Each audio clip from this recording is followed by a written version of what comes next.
yes, okay. Hello, Mr. Flowers. I'm calling from social services. That's right, well, we don't want nothing to do with you. Well, that's not the case, I'm afraid. We've received a referral concerning your daughter, and I'm going to need to come and speak to you about it. Oh, yeah, and where did the referral come from? Via the NSPCC. The NSPCC? And who are they in connection with? They took an anonymous referral and referred it on to us. Oh, so they took an anonymous referral, are they? Well, I'm not going to see you. And that's final. We've had enough of social services victimising us in the past, and we're certainly not going to take abuse from some anonymous caller. If you can get hold of whoever it was that made this anonymous complaint, then we'll take another look at it. But until you can produce the person who's made the accusation, we've got nothing to do with it. I have already notified my MP about 5 minutes ago about you persistently banging on our door without making arrangements to see us in the first place by mail. No, well, that's fine. That's more than what you're entitled to do, and that's fine by me. And obviously it's normal common courtesy that people open the door. No, it's not like that at all, actually. The area that we live in is very rough, so we don't tend to open the door. We have had some problems in the area. There are people that live in the area that take drugs and one thing and another, and that's we don't associate with them at all. And we're fully aware that some of the people who live in the area have had contact with you. And we're aware of that as well, not you personally, but social services, so they're a bad lot. So therefore we don't answer the door, which is our freedom of choice whether we answer the door or not.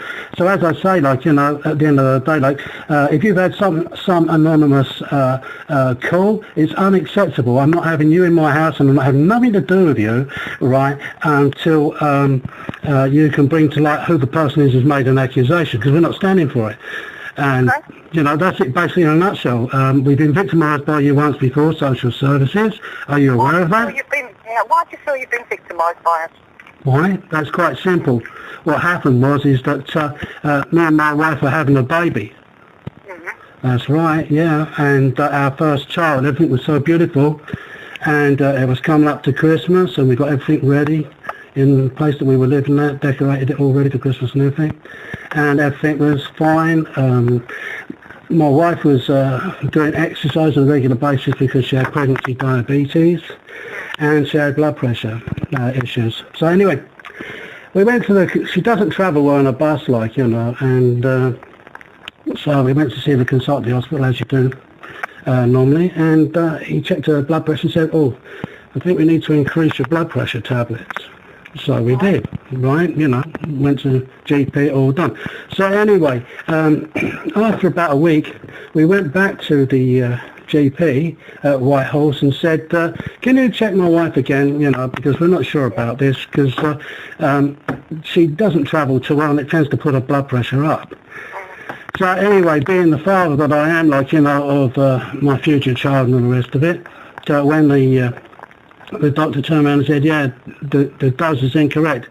It's twice as much as it should be, so he put it back to the original amount of medication.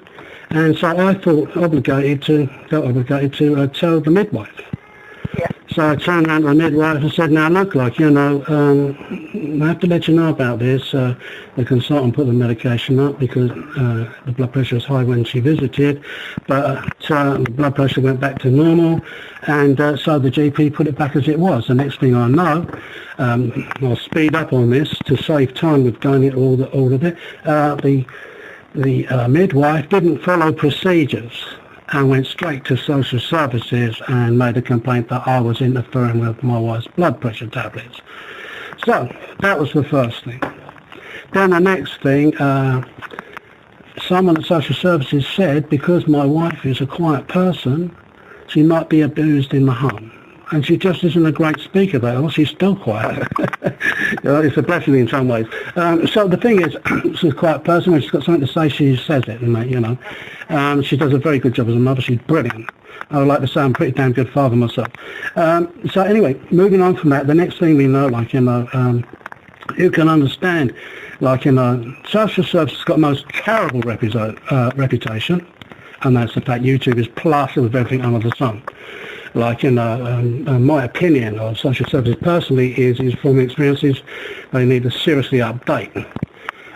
in all areas, and that was mentioned at the last meeting we had with them before this thing was finished. Anyway, so basically in a nutshell, we proved, right, at the final meeting that I didn't want to go to, which was where I was really heading, the meeting we went before this all started, rather, on the 2nd of December 2011, that nobody did anything wrong. We proved that my wife wasn't being abused and harmed and that I didn't manipulate the medication. However, the chair asked the midwife manager and her partner if they had any information regarding the medication, and they failed to produce anything for an hour and a half in the meeting. The chair challenged again the manager of the midwife, and she opened up her folder and produced the information that in fact the GP at Whitehall Surgery had made the change. Yeah. And so basically in a nutshell, after that they all had a vote in the room I call the gas chamber, which is the one on the right when you go up the stairs, right, made a decision to take the thing to court anyway, even though we proved we were innocent. So we went through hell for almost a year. My wife was living in Chatham, and for 8 months with some very bad news carers, doing terrible things like passing wind in the kitchen in front of her and this kind of behaviour. So social services insisted that my wife wasn't allowed to go out of the house with her child to town or anything. Our passports we had to hand our passports in and all this kind of thing as well. So she couldn't go nowhere. Never had no money to go anywhere anyway. So she was refused to be allowed to even go into Chatham town and wander around with her child on her own. She had spent all that time up in her room a lot of the time, right, concerned about even going down the stairs to the kitchen because of these care workers, So that was the position. And after that, social services turned around and decided, right, okay, we're going to have to do a test to see if my wife can survive in the community on her own, right? 3 months. That was in another house in Chatham. But first, of course, social services tried to take my house from me. My home, right? Yeah, just to try to get an order, but it wouldn't work because my wife wouldn't sign anything, obviously not, to try and take my house away from me, so I have to find somewhere to live so that she could stay in here 3 months for your test, yeah, that wasn't necessary, right? You understand where I'm coming from for that? Yeah. Right, so basically in a nutshell, it's been one thing after another going through the procedure about all sorts of false accusations. I told a Michael Jackson poem to a African lady, I thought was all right actually. I was misdirected on that one. I got it wrong, which is rare, but it does happen from time to time. We all make mistakes. So I tell her this Michael Jackson poem. The next thing I'll know is I've got an accusation come through. And they're going to tell the judge that I'll come on to the social worker when I wouldn't take one's hand if I was drowning. No disrespect to you because I've never met her. Right, I'm not saying that every single social worker in the world is bad news, but unfortunately they're all on the same team. And even if you've got a good one, a really good one, they still have to go with the flow of the rest of the team or they'll get carpeted, and that's the way it is. That's reality, So basically, in a nutshell, I got my family home. The judge wasn't taking no more of this, right? And then we had to have a supervision order for a year with all sorts of bullshit, which I'm not going to go into on the phone in case of recording, right? Which I ain't got a problem with what you've got so far. You're welcome to share it with whoever you like. It's no problem because it's all over YouTube. And Facebook. So the thing is, then we were put through another year of inconvenience with someone very malicious, and I'll tell you her name. Her name was Wesley Gombiro. She was very vindictive. She did button pressing continually to try and get reactions, and that's what she did. And I'm sure that it's my opinion that she is very clever at trying to manipulate other social workers and other professionals as well. And that's my opinion, and I'll stand by it. I would have made the statement in writing several times. On that. Could I just explain to you, Mr. Flowers, the referral that we've had come in? Go ahead. So the NSPCC have received an anonymous call, which they then take down and send it through to our county duty service. And that referral states that your young daughter is very often heard crying throughout the day, as well as the evening, crying a lot, basically. Not true. And whoever has made this referral is concerned for your mental health. because they say that you don't ever come out of the house with your daughter, and you've painted your windows. Well,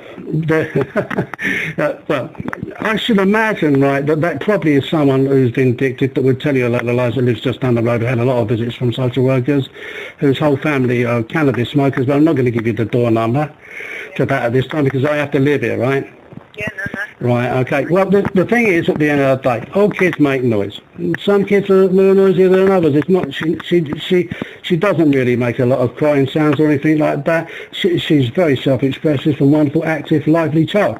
If you want to talk to anybody about my daughter, you can talk to the school because I'm sure they're already aware of you. They have to be. I would say my professional opinion is that the school is totally aware of social services regarding us, and that's my professional judgment. Go to school then. Pardon? Well, if you don't know that, then you've been left out on a limb, right? Yeah, you've been thrown in the deep end. The situation is that we met her teacher. I wasn't happy at the time, but then nobody told me the procedure, you see. It's often the case with these things. The situation is that we went to Little Pebbles, and at Little Pebbles I spoke to Priscilla's teacher for 34 minutes, and it was a very productive conversation, like, you know, and I think in reality, I don't know which way she can swing on this, because you have to understand that any social worker that was anti-somebody, right, isn't going to give a glowing reference to that person, yeah? So we have to assume that social services have been in contact with the school already. That seems very apparent to me. From where I'm standing, looking ahead, like, you know, I see a true reflection there. And however, there's one thing that cannot be denied, regardless of any impact by SS on the school, right, which is that it was a very, very productive meeting that we had at Little Pebbles, and after all that, I found it well worthwhile. So the school teacher's name is Mrs. Willow. I don't think it's going to be any shock to Mrs. Willow or another social worker contacting her, because I'm sure that she's aware of you all already. As I say, like, you know, it may well be that you've been thrown in the deep end here. This thing, I mean, we take our, especially me, I take my daughter out on a regular basis. There's more than just, we've been to nurseries an awful lot with Priscilla. But at the same time, as I was saying to Mrs. Willow, like, you know, in nurseries they do very, very little. It's folklore nurseries, really. People talk about nurseries, one thing or another. Health leaders shout about nurseries and all this kind of thing. But in fact, what happens is the staff don't do nothing to help the children. They don't help with painting, assisting with drawing, or anything at all.